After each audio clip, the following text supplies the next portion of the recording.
O que é ministério?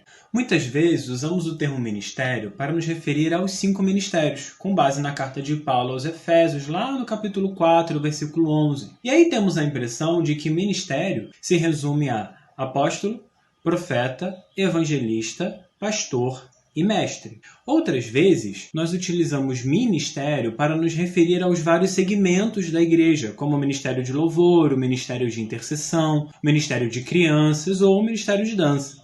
Mas na Bíblia, o termo ministério é usado para várias categorias de serviço. Por exemplo, Josué servia a Moisés, ou os sacerdotes e levitas que serviam no tabernáculo. No Novo Testamento, há ainda referências sobre o ministério dos anjos, o ministério das autoridades instituídas por Deus, tem o ministério da morte, o ministério do espírito, da justiça. Atualmente, essa ideia de ministério como serviço é bastante presente, inclusive na estrutura organizacional do nosso país, como o Ministério da Saúde, o Ministério da Educação. Então, ministro é nada além daquela pessoa que serve, que presta um serviço. E esse serviço pode ter um tempo determinado. Por exemplo, Jesus iniciou seu ministério apenas aos 33 anos de idade, após ser batizado. Portanto, os 5 ministérios abordados por Paulo lá em Efésios não são nada mais, nada menos do que áreas de serviço na igreja. Cada cristão tem uma ou algumas áreas de serviço e são essas áreas que nós chamamos de ministério. O que vai definir a sua área de serviço, o seu ministério?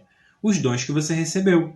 Assim como alguns recebem o dom de apóstolo, de profeta, de mestre, nós podemos receber vários dons, porque dom é uma capacitação sobrenatural do Espírito, que cada cristão recebe com um objetivo único de contribuir com a edificação do corpo de Cristo, da igreja. Então, se eu recebi o dom de ensino, eu vou atuar no ministério de ensino. Se eu recebi o dom de evangelismo, eu vou atuar no ministério de evangelismo. Se eu recebi o dom de administração, eu vou servir a minha igreja ou a minha equipe na parte administrativa.